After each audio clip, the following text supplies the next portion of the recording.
बीते दिनों आपको याद हो कि किस तरह से महाराष्ट्र के गढ़चिरौली में माओवादियों के सबसे शीर्ष नेता वेणुगोपाल, जो कि पोलित ब्यूरो थे, उन्होंने अपने 60 साथियों के साथ हथियार के साथ पुनर्वास किया। पुनर्वास मतलब वो वापस मुख्य धारा में लौट आए।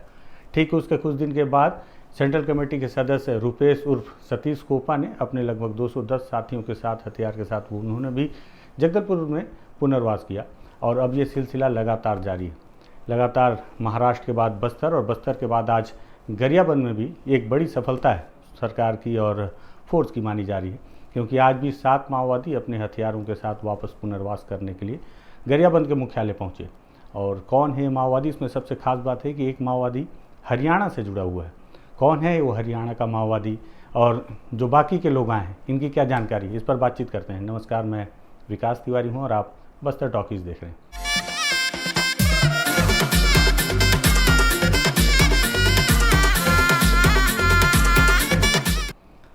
दरअसल जिस तरह से लगातार अब माओवादियों के ऊपर जो दबाव सरकार ने बनाया है 2024 के बाद से, और लगातार जो ये देखने को मिल रहा है कि उन्हें लगातार अलग अलग इलाकों में बड़े नुकसान हुए, चाहे वो गरियाबंद हो, दंडकारण्य हो या तेलंगाना का सीमावर्ती इलाका हो। उस इलाके में लगातार जब उनके सेंट्रल कमेटी के सदस्य और बहुतायत में उनके साथी मारे जाने लगे, तब जब एक सबसे पहला पत्र आया कि अब शांति वार्ता पर बातचीत होनी चाहिए, लेकिन उस पर कोई सहमति नहीं बन पाई सरकार की तरफ से। फिर आगे चलकर उनके महासचिव बसवराजू की एक मुठभेड़ में मौत हो गई और लगातार अपने शीर्ष साथियों को खोने के बाद फिर वेणुगोपाल ने एक पत्र जारी किया अभय के नाम से। उन्होंने कहा कि अब वो संघर्ष विराम चाहते हैं, हथियारबंद इस आंदोलन में विराम देना चाहते हैं और वो चाहते हैं कि जो माओवादी जंगल में अब वो मुख्य धारा में लौटकर जनता के साथ कंधे से कंधा मिलाकर और उनके लिए लड़ाई लड़ें, लोकतांत्रिक तरीके से, संविधान के अंतर्गत रहते हुए। हालांकि उनकी बात को उनके ही कई साथियों ने उनका विरोध किया और इसको लेकर माओवादी पार्टी दो खेमे में बंट गई। लेकिन उत्तर बस्तर और उस इलाके में सक्रिय माओवादी अब लगातार उनके संपर्क में होते हुए उनसे प्रेरित होकर वापस लौटने की इच्छा जाहिर कर रहे हैं। इसमें बताया जाता है कि अभी भी कुछ बड़े स्तर के माओवादी हैं जो वापस आ सकते हैं। और इसी दरमियान आज 7 माओवादी वापस लौटे हैं, जिसको लेकर गरियाबंद में एक बड़ी प्रेस कॉन्फ्रेंस आयोजित की गई है। इसमें उस इलाके के रायपुर आईजी अमरेश मिश्रा खुद वहाँ पर पहुँचे हुए हैं, पत्रकारों को जानकारी दे रहे हैं।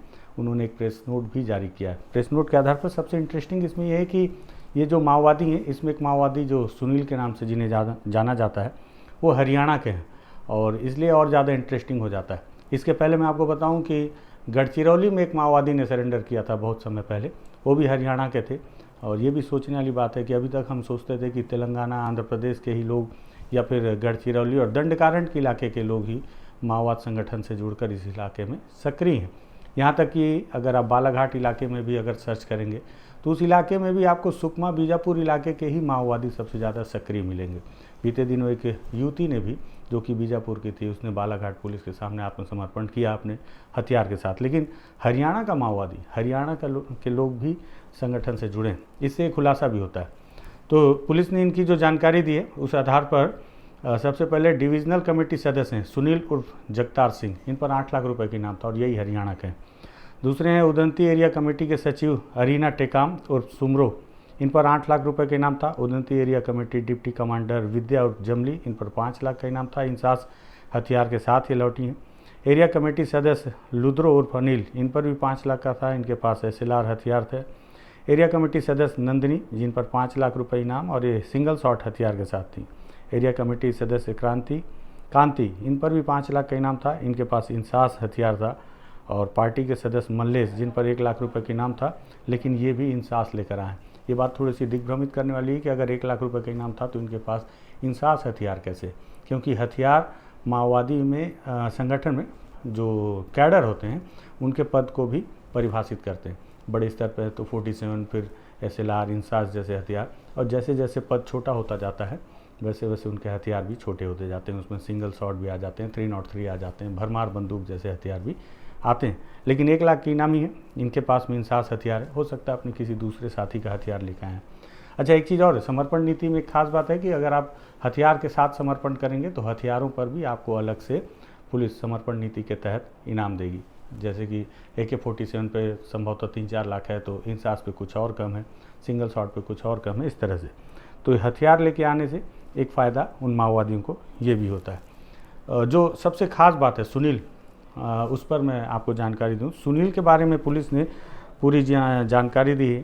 ये थांडड़ थाना इस्माइलाबाद, तहसील पहेवा, जिला कुरुक्षेत्र, हरियाणा के रहने वाले हैं। इनके बारे में बताया गया है कि 2004 को ये जिला यमुनानगर हरियाणा में माओवादियों द्वारा संचालित शिवलिंग जनसंघर्ष मंच के नाम से ये सबसे पहले जुड़े। इस मंच में कार्य करने के दौरान शहरी नेटवर्क से जुड़े हुए सीसी सेंट्रल कमेटी लंका पापा रेड्डी और सीसी सुब्रमण्यम के साथ ये दिल्ली क्षेत्र में मुलाकात हुई और इनके दिशा निर्देश में कार्य करने लगे। इसी मंच में काम करते करते ये 2006 से 2008 तक जेल में भी जा चुके थे।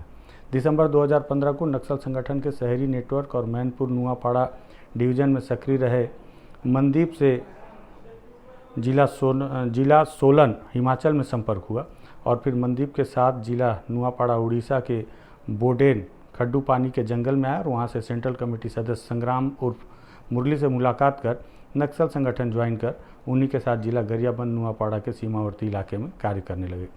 बताया है कि मई 2016 को इसे एसीएम बनाकर सीनापाली एरिया कमेटी में भेजा गया और इसके काम करने के दौरान 2017 अप्रैल को माओवादी संगठन के महासचिव गणपति सीसी सोनू उड़ीसा से गरियाबंद आए हुए थे और ग्राम कुंदन झरिया के पास एक माह से डेरा लगाए हुए थे।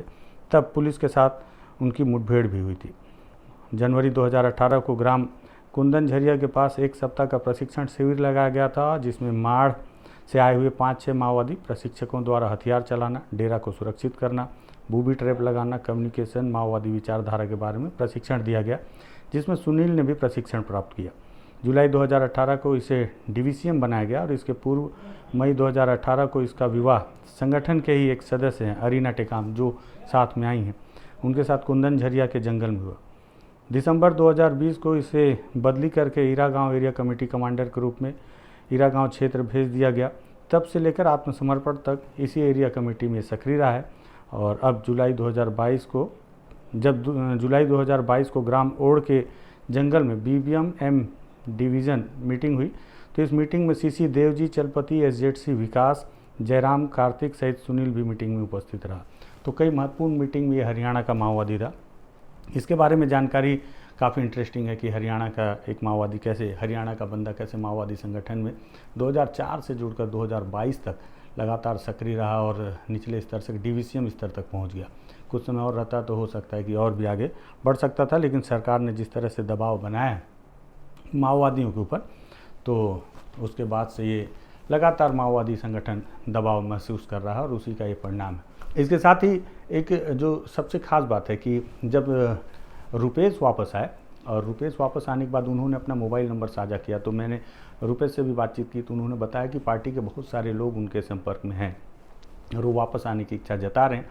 उसका लाइन अप भी उनके द्वारा किया जा रहा है। सुनील ने भी उसके बाद एक प्रेस नोट जारी किया था और उन्होंने कहा था कि हम अपने साथियों के साथ वापस आना चाहते हैं। तो उन्होंने एक प्रेस नोट जारी किया और कहा कि वो और उनके साथी भी वापस आना चाहते हैं। लेकिन इस बीच संशय इस विषय पर बन गया कि बीते दिनों लगातार जो माओवादियों के समर्थन में या उनके वापस आने के विरोध में लगातार पत्र जारी हो रहे थे, उसी दौरान गणेश के नाम से उड़ीसा के इलाके से एक प्रेस नोट जारी किया गया, जिन्होंने रुपेश और वेणुगोपाल के इस फैसले का विरोध भी किया और कहा कि हम लगातार इस आंदोलन को, हथियारबंद आंदोलन को जारी रखेंगे। इस पर उम्मीद ये जताई जा रही थी कि गणेश मतलब गणेश उइके, जो कि सेंट्रल कमेटी के सदस्य हैं, किसी समय में लोहे की पहाड़ी के पीछे पीड़िया के इलाके में उनका ठिकाना हुआ करता था, लेकिन इन दिनों वो जो उड़ीसा के इलाके में सक्रिय हैं और संगठन के विस्तार को लेकर लगातार काम कर रहे हैं। भले स्थितियां खराब हैं, लेकिन उनको उस इलाके की जिम्मेदारी दी गई है, उनके द्वारा ये पत्र जारी किया गया है। और ये भी माना जाता है कि गरियाबंद इलाके में जो भी माओवादी सक्रिय हैं, वो उनका जो शीर्ष नेतृत्व है वो उड़ीसा के इलाके में रहता है और उसी इलाके से वो संगठन के तमाम कार्यों की गतिविधियों को संचालन करने के लिए दिशा निर्देश दिया जाता है सेंट्रल कमेटी के द्वारा। तो उसके बावजूद अगर उनके बीच में भी दो स्थिति है कि अगर नुआपाड़ स्थिति के इलाके के माओवादी वापस आ रहे हैं और गणेश के द्वारा इस तरह का पत्र जारी किया गया है, तो क्या गणेश वापस आएंगे या वो अभी भी लड़ते रहेंगे। हालांकि गणेश की स्थिति काफ़ी बुरी बताया जाता है कि वो काफ़ी बीमार हैं, उम्र भी बहुत ज़्यादा हो गई है, जिस वजह से वो जंगल में सर्वाइव कर पाना भी उनके लिए काफ़ी मुश्किल है। तो लगातार ऐसे पत्र जारी करके ये सुनील पहले आ चुके थे, फिर उसके बाद उनके साथियों से भी वो संपर्क में रहे और संपर्क में रहने के साथ साथ ये कोशिश कर रहे थे कि सुरक्षित उन्हें जंगल से कैसे बाहर निकाला जाए। आज किसी तरह उन्होंने जब पुलिस से संपर्क किया तो पुलिस ने ही दरअसल माओवादियों के ये का ये शर्त था, पिछली बार की तरह जिस तरह रुपेश का शर्त था कि कोई मीडिया कर्मी आए, यहाँ पे भी माओवादियों ने कहा कि किसी मीडिया कर्मी को भेजा जाए। तब गरियाबंद पुलिस ने शायद संभवतः लाइनअप कराकर कुछ पत्रकारों को भेजा और उन पत्रकार साथियों ने वहाँ जाकर फिर बातचीत करवाई वीडियो कॉल के माध्यम से एसपी को। एसपी ने आश्वासन दिया कि आप आ जाएं, आपकी जान की सुरक्षा की जिम्मेदारी हम लेते हैं, गरियाबंद पुलिस लेती है या छत्तीसगढ़ सरकार लेती है, आपको किसी तरह का खतरा नहीं होगा। तब जाकर ये सारे माओवादी, जो कि 5 की संख्या में, 2 माओवादी तो पहले ही आ चुके थे, 7 माओवादियों ने हथियार के साथ में फिर से पुनर्वास किया है। इन 7 माओवादियों पर बताया जा रहा है कुल मिलाकर लगभग 37 लाख रुपए का इनाम घोषित किया गया था। अब पुलिस का कहना है कि इन्हें पुनर्वास की सारी जो व्यवस्थाएं उनका लाभ दिया जाएगा। अब देखना होगा कि रुपेश ने जिस शर्त के साथ पुनर्वास में वापसी की कि वो डीआरजी में नहीं जाएंगे और तमाम वादों को लेकर, क्या इनके साथ भी वही सारी नियमों का पालन किया जाएगा या इनके लिए जो पुनर्वास की जो नियमावली है उसके तहत अगर ये जाना चाहें तो डीआरजी में इन्हें भेजा जाएगा, ये आने वाला भविष्य बताएगा। लेकिन जो भी हो, इस इलाके से अब माओवाद जिस तरह से कमज़ोर हो रहा है, उनके संगठन के लिए एक और बड़ा नुकसान है। वहीं दूसरी तरफ कर्रेगुट्टा के हिल्स में एक बार फिर से बड़ा ऑपरेशन लॉन्च कर दिया गया है। बताया जा रहा है कि ये ऑपरेशन हिडमा के लिए है और हिडमा की लोकेशन को लेकर भी जानकारी मिली है कि हिडमा एक बार फिर से कर्रेगुट्टा हिल्स के तेलंगाना के इलाके में है और जहाँ तक संभवतः वो मुलुगु की ओर शिफ्ट कर चुका है। उसको लेकर भी तमाम तरह की खबरें, उसके लोकेशन बदलने की खबरें चल रही हैं और ये भी चल रहा है कि इन सब चीज़ों के बीच देवजी और दामोदर और हिडमा का जो ग्रुप है वो अभी भी लड़ने को तैयार है। उनका कहना है कि किसी भी स्थिति में वो हथियार नहीं छोड़ेंगे और ना ही मुख्य धारा में वापस लौटेंगे। वो जनता के लिए इसी तरह से हथियारबंद संघर्ष करते रहेंगे। एक बड़ी सफलता है सरकार की, मुझे लगा कि इससे भी आपको बताऊं।